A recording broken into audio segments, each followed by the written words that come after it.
자, 이번 시간에 물권법 총론 관련한 주제 보겠습니다. 이제 공부해 가는 순서가 물권 강론을 먼저 보시고 총론을 보면 조금 더 이 파트가 쉬워지고요. 자, 먼저 물권의 객체라고 해서 자, 부동산이라고 하는 것 중에서 토지와 건물 이런 게 이제 중심이 될 수가 있겠고요. 그래서 한번 가보십시다. 그래서 자, 먼저 민법상 물권의 종류 다 공부하셨어요. 그래서 점유권, 점유하고 있는 상태를 보호하기 위한 권리. 그래서 물권이라고 정의를 하고요. 이게 물권이라는 게 공시가 돼야 된다라는 게 기본 틀이죠. 그래서 점유권이라는 것은 점유라는 것을 통해서 외부에 공시가 되게 된다. 그래서 부동산에 관한 점유라는 것은 등기 명의를 가지고 있으면 그것을 가로해서 뭐라고 한다?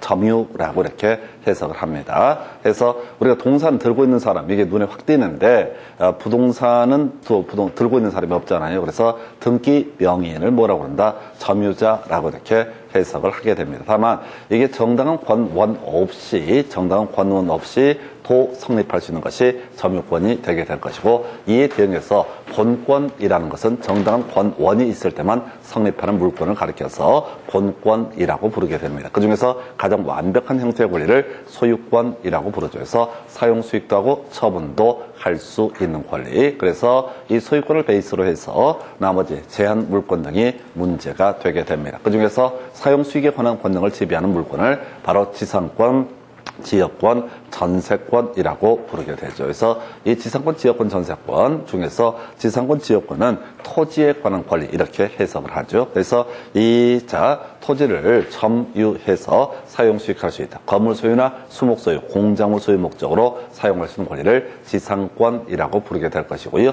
이에 대응해서 지역권이라고 하는 것은 타인의 토지의 일정한 영역을 지배한다라는 용어를 씁니다. 그래서 도움이 필요한 토지를 가리켜서 요역지, 도움을 주는 토지를 뭐라고 한다? 승역지라고 용어를 썼었죠. 그래서 뭐 이런 것이 지역권이 있겠고 지상권과 지역권은 지금 토지를 대상으로 하는 물권이 될 것이고 전세권은 이미 본 것처럼 토지 전세권, 건물 전세권 두 가지로 구분할 수 있죠. 부동산을 대상으로 하는 것이 전세권이다. 그래서 이 전세권은 용도에 따라서 타인의 부동산을 용도에 따라서 사용 수익하고요. 나중에 이 전세금 반환이 없게 되면 경매 청구에서 후순위 권리자보다 우선 변제를 받을 수 있는 권리. 이게 이제 전세권이고 경매 관련해서 전세권에서 출제 이슈 특히 이제 저기서 이슈가 되죠.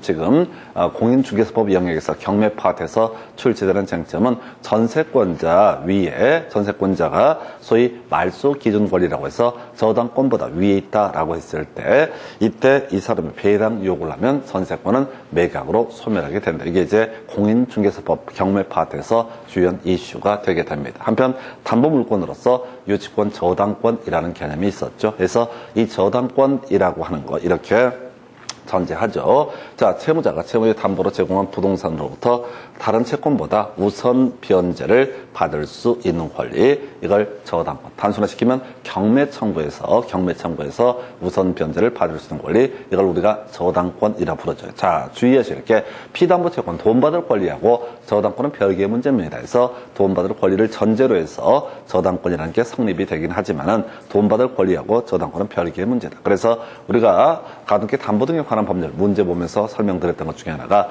저당 목적물이 멸실이 되게 되면 저당권 자체는 소멸하지만 피담보 채권이라는 것은 어떻다? 소멸하지 않는다. 이렇게 볼 것이고 그 다음에 이제 점유라는 것을 통해서 외부에 공시가 되는 것이 바로 유치권이라는 것이 있었죠. 그래서 유치권이라고 하는 것은 타인의 부동산을 점유한 자, 그 물건과 그 부동산과 관련해서 생긴 채권을 근거로 해서 소유자가 소유권에 기한 물권적 청구로서 반환 청권을 행사했을 때 임도 거절권 행사할 수 있는 것을 바로 뭐라 부른다? 유치권이라고 부르게 됩니다. 그리고 특별법상 물권으로서 가등기 담보권이라고 하는 거, 그 다음에 양도 담보권 이미 다 설명드렸던 주제가 되겠습니다. 그래서 양도 담보권은 형식적으로 소유권 이전기를 넘겨받은 다음에 지금 이제 부동산의 가액과 자신의 채권의 차익을 청산금으로 지급하고 소유권 자체를 먹을 수 있는 제도, 이걸 우리가 양도 담보권. 이에 비해서 가등기 담보권은 두 가지죠. 저당권과 마찬가지로 경매 청구도 할 수 있었고요. 또 하나가 뭐도 할 수 있다? 이 부동산을 가지고 청산금 지급하고 소유권을 취득할 수 있는 제도, 이걸 우리가 가등기 담보권이라고 부르게 됩니다. 그래서 이런 것들이 이제 우리가 민법에서 다루는 물권이라는 개념이고, 물권이라는 건 기본적으로 뭐라고요? 공시라는 것이 전제가 돼야 된다. 그래서 점유권하고 유치권은 점유라는 것이 공시 수단이 될 테고, 나머지는 기본적으로 등기라고 하는 것이 어떻다? 공시 수단이 되게 된다. 이렇게 해석을 하게 됩니다. 자, 그리고요. 자, 여기서 굳이 26회 한번 구성됐던 거 관습상 물권이라고 해서, 자, 두 가지죠. 분묘기지권하고요. 또 하나가 관습상 법정지상권이라고 하는 거. 앞에서 다 공부했던 주제예요. 거꾸로 가니까 훨씬 더 편해지네. 그래서 이 관습상 물권이라는 것은 민법에서 따로 규정을 하고 있지 않지만은 판례를 통해서 이게 물권이다. 세상의 모든 사람에 대해서 조장할 수 있다라고 법원에서 인정했던 것이 관습상 법정지상권하고요. 분묘기지권이라고 하는 두 가지 개념 다시 보겠습니다. 관습상 법정지상권, 토지와 건물이 동일인 소유에 속해 있다가 토지나 건물 둘 중에 하나만 소유자가 바뀌었을 때 건물 소유자가 그 토지를 계속해서 이용할 수 있는 권리. 출제 포인트는 바로 철거 특약이 있다면 이때는 관습상 법정지상권은 성립하지 않는다. 철거 특약이 없다면 어떻다? 관습상 법정지상권 성립하게 된다. 비교해서 저당물의 경우에 따른 법정지상권은 철거 특약의 존재 여부를 불문하고 그냥 나머지 요건을 충족하면 저당물의 경우에 따른 법정지상권 성립하게 된다. 그래서 이게 29회 때가 나왔던 쟁점이 되겠습니다. 그래서 하여튼 건물 소유자가 토지를 계속해서 이용할 수 있는 권리, 이걸 뭐라고 한다? 관습상 법정지상권이라고 부르게 되고, 이건 물권이다. 전통적으로 우리 사회에서 조선시대부터 꾸준히 있어 왔던 권리다. 이렇게 해석하고요. 또 하나가 분묘기지권. 자, 분묘기지권 지상권 파트에서 공부했던 주제가 되겠습니다. 20년간 평온공연하게 타인 소유의 토지에다가 바로 분묘 설치해서 계속해서 이걸 지배하여 오게 되면은 20년 지난 상태에서 분묘기지권 취득하고요. 그런 상태에서는 자, 계속해서 그 토지를 이용할 권리가 있다. 이걸 우리가 분묘기지권. 출제 포인트는 두 가지 있었죠. 하나가 뭐였냐면은 2001년 1월 13일, 즉 장사 등에 관한 법률이 시행되고 나서 설치된 분묘에 대해서는 분묘기지권 더 이상 인정되지 않는다. 이 얘기하고, 분묘기지권의 포기라고 해서 원래 물권이라는 것은 자, 공시를 통해서 성립했던 것이고요. 그러면 이제 포기라는 것도 또 공시가 필요합니다. 그래서 중간중간에 설명드리겠지만 각종 물권의 포기를 하기 위해서는 반드시 등기라고 하는 것이 이루어져야죠. 어떻다? 바로 자, 물권이 포기의 효력이 발생합니다. 이해 한번 들어볼까요? 자, 갑이라는 사람이 60%의 지분을 가지고 있고 을이라는 사람이 40%의 지분을 가지고 있다. 공동소유, 공유라는 개념이 되게 됩니다. 그래서 갑이 자신의 지분권을 포기하고자 한다. 그러면 포기의 의사표시 외에 추가적으로 뭐가 필요하다? 바로 등기가 필요하다라고 하는 거. 해서 형식적으로 뭘 해야 돼? 갑에서 을로의 지분 이전 등기라는 형식을 통해서 지분을 넘겨줘야 등기까지 이루어져야지 어떻다? 갑의 권리는 소멸하게 된다라고 하는 거. 해서 다시요, 물권은 성립하는 과정에서 공시 수단이 필요했습니다. 주로 등기라는 것이 이슈가 됐었고, 물권을 소멸을 하게 된다. 그때 소멸시키는 방법 중에 하나가 자신의 물권을 포기하는 것도 있을 수가 있는데, 포기할 때는 뭐가 필요하다? 등기라는 것이 필요하다. 등기가 이루어져야지 갑의 지분권은 소멸하게 된다. 이런 논리 구조인데, 뭔 얘기하다가 바로 분묘기지권 파트에서는 그렇게 문제를 삼았었죠. 분묘기지권은 봉분이라고 하는 것을 통해서 성립하게 되는데, 포기의 의사표시 외에 봉분까지 제거를 해야 되는 거냐라고 했을 때 그렇지 않다. 포기의 의사표시만 하더라도 다 분묘기지권은 소멸하게 된다. 그래서 분묘기지권에서 두 가지 이슈, 2001년 1월 13일 장사 등에 관한 법률 시행되고 나서부터는 더 이상 분묘기지권의 시효 취득은 인정되지 않는다. 이게 마지막 주제였고, 그 전에 나왔던 것이 포기의 의사표시 외에 봉분 제거가 이루어져야지 분묘기지권 포기할 수 있는 것은 아니다라고 하는 거. 자, 지상권 파트에서 논의했던 주제 두 가지면 어떻다? 관습상 물권입니다. 나머지 온천권, 사도통행권, 공원이용권, 소유권에 준하는 물권 이런 거 없어요. 그래서 관습상 물권의 범죄는 두 가지만 포함된다. 이게 뭐냐라고 하는 걸 알 필요도 없고요. 관습상 물권에서 인정됐던 건 두 가지. 관습상 법정지상권과 분묘 기지권이라고 하는 거, 요 정도가 물권의 종류 등에 관한 개념이 되겠습니다. 그래서 바로 지문 가지고 볼까요? 교재 67페이지. 자, 지상권은 본권이 아니다라고 해서 틀렸죠? 본권이라고 하는 것은 정당한 권원에 의해서 성립하는 권리, 이걸 본권이라 부르고, 본권의 종류는 소유권이라는 것이 가장 중심축이 되겠고요. 그 외에 지상권, 지역권, 전세권, 유치권, 저당권 등도 모두 본권에 해당이 되게 됩니다. 그 다음 교재 68페이지 가서 살펴보시게 되면, 68페이지 가서 보시게 되면은 그렇게 돼 있어요. 자, 관습상 물권 관련해서 26회 때 한 번 출제가 됐습니다. 자, 온천에 관한 권리는 관습상 물권이다. 틀렸죠? 거꾸로 가야 되는 거야. 관습상 물권이다 앞에는 뭐가 있어야 돼? 분묘 기득권하고 관습상 법정수상권 두 가지만 어떻다? 관습상 물권이다 라고 이렇게 돼 있다고. 지문을 거꾸로 읽을 수 있어야 된다고요. 그래서 이게 그런 거야. 내용을 정확히 외우잖아요. 그러면 그게 줄줄줄 보이게 돼요. 그래서 지문을 읽어갈 때도 거꾸로 보는 지혜가 필요합니다. 2번 자, 타인의 토지에 대한 관습상 물권으로서 통행권 인정된다. 없다고? 관습상 물권에는 관습상 법정수상권과 분묘기지권 두 개만 어떻다? 인정이 된다. 3번 지문이요. 자, 근린공원을 자유롭게 이용한 사정만으로 공원 이용권이라는 배타적 권리를 취득했다고 볼 수는 없다 해서, 여기서 용어 배타적 권리라고 하는 것은 물권을 의미하게 됩니다. 세상의 모든 사람에게 주장할 수 있는 권리 해서 이름하여 공원 이용권이라는 것은 물권이 아니다. 뭔지 모르지만 물권에는 관습상 법정수상권과 그다음에 분묘기지권 두 가지만 어떻다? 관습상 물권의 범주에 속하게 된다. 그래서 그렇고요. 4번 미등기 무허가 건물의 양수인은 소유권 이전 등기를 격려받지 않아도 소유권에 준하는 관습상의 물권을 취득한다. 다시 키워드 관습상 물권 들어가게 되면 어떻다? 관습상 법정수상권과 분묘기지권만 뭐가 된다? 관습상 물권이 되게 된다. 이렇게 거꾸로 보면은 얘기가 쉬워지게 됩니다. 그래서 자, 하여튼 물권의 종류라고 하는 거, 세상의 모든 사람에게 주장할 수 있는 권리였었고, 공시라는 것을 통해서 성립하게 된다. 그게 기본적인 구조가 됐었고요. 후기까지 설명을 드렸습니다. 그래서 이 정도가 물권의 종류라는 개념. 물권의 객체라고 하는 것은, 자, 지금 요건 이제 저거랑 이제 가야 되죠. 이게 개별적인 물권에 대해서 공부를 했으면 좀 쉬워지는데, 일단은 가십시다. 토지의 일부에 대해서 지상권, 지역권, 전세권 설정을 할 수가 있다. 그래서 이건 등기법 할 때 공부하게 되는데요. 지상권 설정 등기를 할 때, 지역권 설정 등기를 할 때, 전세권 설정 등기를 할 때, 만약 그것이 토지다, 객체가 토지다, 그러면 토지의 일부에 대해서 지상권, 지역권, 전세권을 설정할 때 바로 지적도라는 것을 첨부 정보로 제공을 하면 특정 토지, 토지의 특정 부분을 특정을 할 수가 있다. 또 건물도 마찬가지죠. 건물의 일부에 대해서 전세권을 설정을 하고자 한다라고 한다면 이때는 뭐라고요? 바로 건물 도면이라는 것을 첨부 정보로 제공을 하게 되면 위치를 특정을 할 수가 있습니다. 그래서 토지 일부에 대해서 어떻다? 전세권의 설정이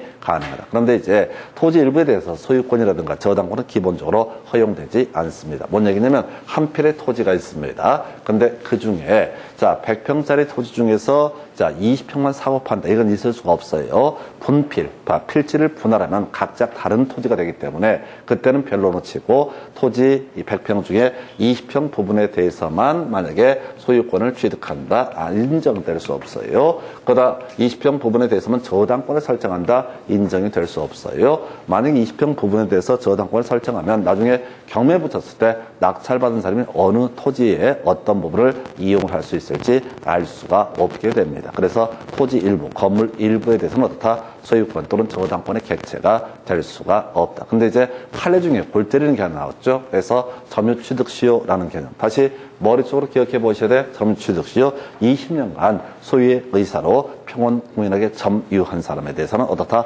등기 청구권이라는 것이 발생이 되게 될 것이고 상대방은 등기에 협력할 의무가 있다. 그래서 소유권 이전기를 넘겨받게 되면 그때 바로 어떻다? 소유권을 취득한다. 그래서 이 판례의 취지가 별 내용은 아닌데 이런 식이야. 토지가 이렇게 있었어요. 자, 그래서 토지를 어떤 사람이 분할을 해서 팔게 됩니다. 그래서 원래 갑이라는 사람이 전체를 가지고 있는데 앞쪽을 자, 왼쪽을 A, 뒤쪽을 B라고 했을 때 자, 지금 갑이 을한테 A 부분만 팔았어요. 토지 분할해가지고. 그런데 경계 측량을 제대로 하지 않아서 이 일부를, B 부분 일부를 누가 지금 이제 이 토지를 매수한 을이라는 사람이 이제 점유를 해가지고 건물을 지어 올려버렸습니다. 그럼 당연히 집 땅이라고 믿고서 살았겠죠. 그래서 나중에 측량을 해보니까 이 A 토지를 팔았는데 B 부분 일부를 점유하고 있네. 게다가 이 사람은 뭡니까? 20년간 점유를 한 상태입니다. 그리고 소유의 의사로 평온공연하게 점유를 했다. 그러면 이제 이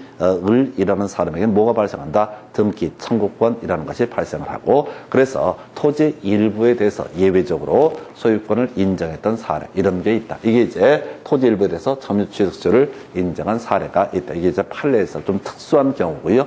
기본적으로는 토지 일부에 대해서, 건물의 일부에 대해서 소유권은 원칙적으로 인정될 여지가 없다. 저당권 당연히 인정될 여지가 없었죠. 그래서 저당권이라고 하는 건 나중에 이제 공유 지분에 대해서 저당권을 설정하는 건 별개의 문제로 토지 건물의 일부에 대한 저당권은 허용되지 않는다. 이게 이제 이해가 되면 좋은 거고요. 아니면 말고. 이 파트가 되게 까다로워요. 왜? 물권 전반을 다 소화하고 있으면 그냥 보너스로 너무 간단한 얘기가 될 것이고, 물권 전반이 개별 물건이 이해가 안 돼 있으면 이게 되게 부담스러워요. 그래서 보통 여기서 개짜증이 나. 그래서 이걸 뒤로 제가 돌려서 공부하는 이유가 이것 때문에 그래요. 자, 그 다음에 이제 정착물도 부동산의 일부죠. 정착물. 다시 갑시다. 부동산이 뭐가 있다고 그랬어? 토지 있었죠. 건물이 있었죠. 여기까지는 이제 초짜들이고, 공부되신 분들은 농작물과 수목이라는 것도 다 부동산에 해당이 되게 된다. 이게 기본 전제가 되셔야 돼. 그래서 이 농작물과 수목과 관련해서도 소위 소유권이 문제가 될 수가 있습니다. 그래서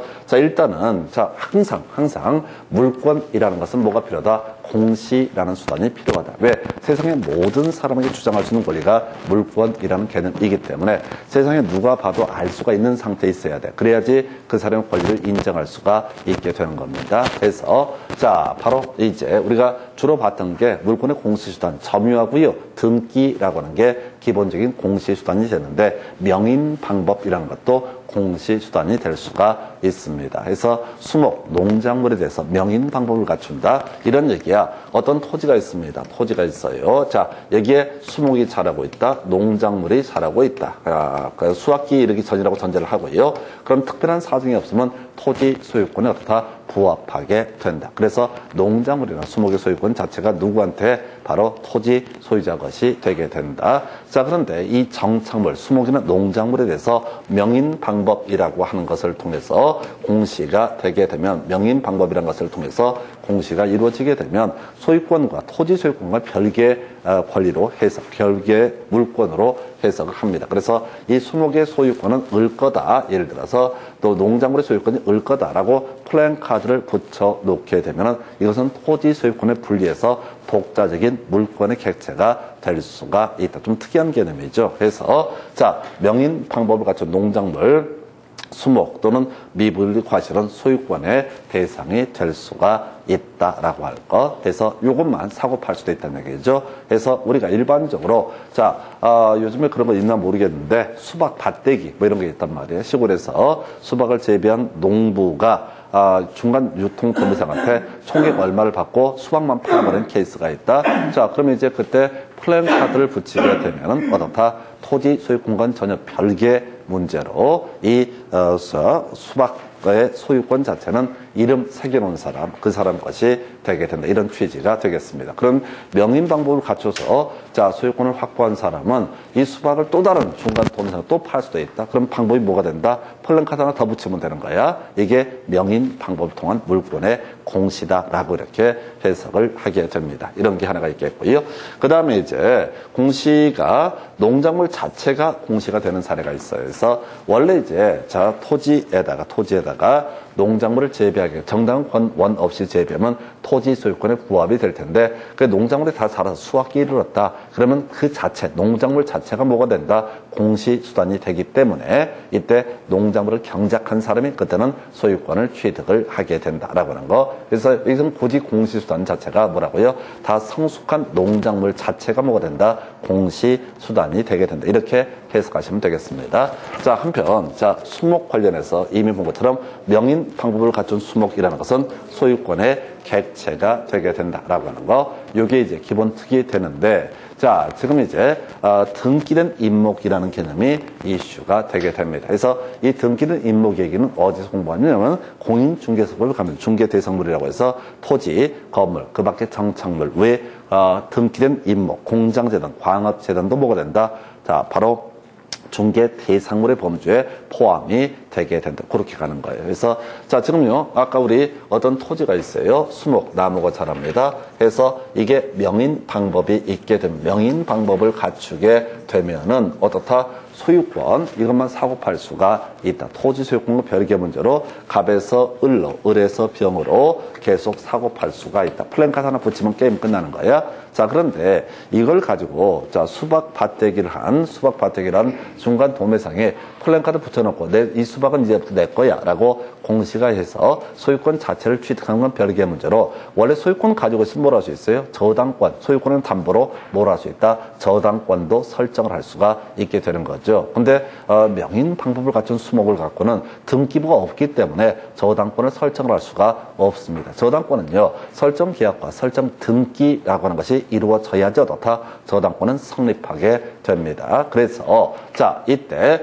등기된 임목은 뭐냐면 이 수목에 대해서 임목에 관한 법률이라는 법에 따라서 아예 토지에 대해서 소유권 보존 등기하고 건물에 대해서 소유권 보존 등기하듯이 나무에 대해서도 뭘 할 수 있다? 소유권 보존 등기라는 것을 할 수가 있습니다. 등기부에 이제 나무가 등록이 되게 됩니다. 그러면 이 나무를 대상으로 이 소유권 보존 등기된 임목을 대상으로 해서 소유권 이전 등기 형식을 빌어서 소유권을 이전해 줄 수도 있는 것이고요. 하나 더 기억하실 주제가 바로 뭐가 있다고요? 바로 저당권을 설정하는 것도 가능하다. 등기부가 있으니까. 그래서 우리가 명인 방법을 갖춘 수목이라고 하는 것은 소유권의 객체는 될지언정 저당권의 객체는 될 수가 없다. 근데 소유권 보존 등기된 임목에 대해서는 모두 가능하다. 저당권을 설정하는 것도 가능하다. 좀 어려울 수 있는 주제가 되겠습니다. 그래서 결국 이제 오늘 물권 전체를 다 묶어서 설명을 드리게 될 때 맥락 자체가 뭐냐면 물권이라는 것은 기본적으로 다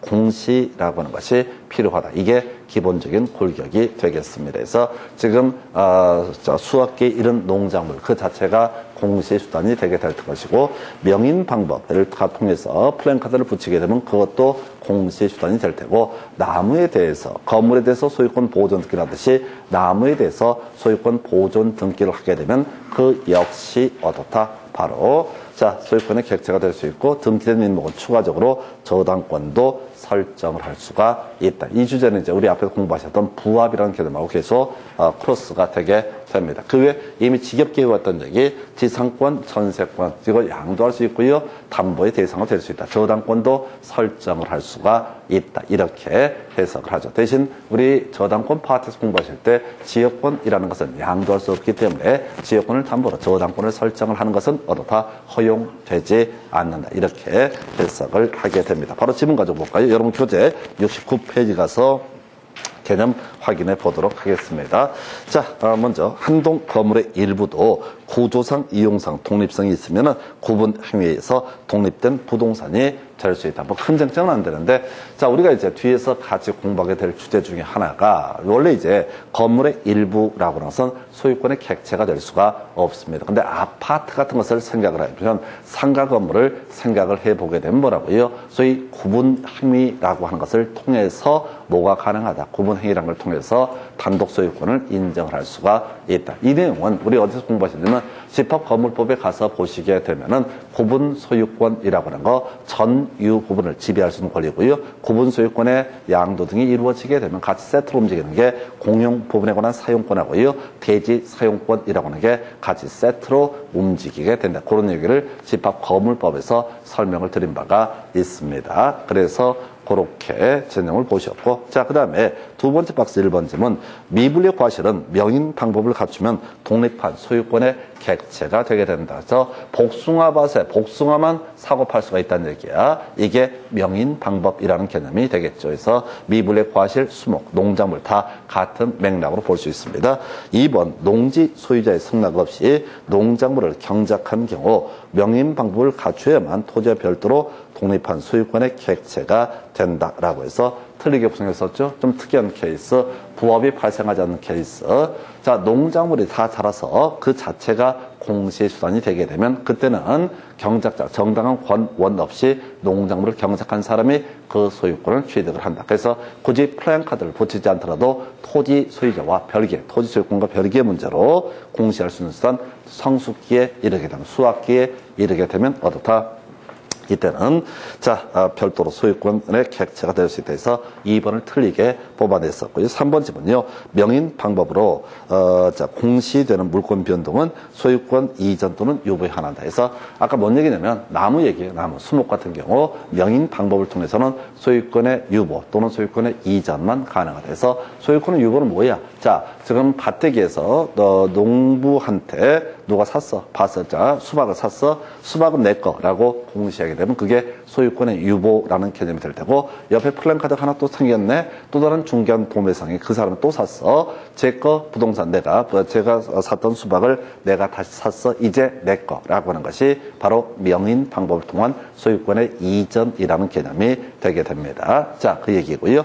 자, 그 다음에 4번째는 토지에서 벌채돼서 분리된 수목은 독립한 소유권의 객체가 된다. 요건 이제 동산이 되는 거야. 자, 지금의 그 농작물이나 수목이나 미분리 과실 이런 것들은 부동산의 일부로서 독립한 소유권의 객체가 되는 사례가 있었던 것이고, 지금 여기서 얘기하는 건 뭐라고요? 수목이나 농작물을 밭에서 놓자 산에서 베어내게 되면은 그때부터는 뭐가 된다? 동산이 되기 때문에 역시 독립한 소유권의 객체가 될 수가 있다. 이렇게 얘기합니다. 물론 출제 핵심 이슈가 됐던 것은 바로 농작물의 경우 수확기에 이르게 되면 어떻다? 이때는 따로 공시 안에도 경작한 사람이 그 소유권을 취득을 하게 된다. 이런 식의 논리 구조가 되겠습니다. 그래서 이렇게 살펴드렸고요.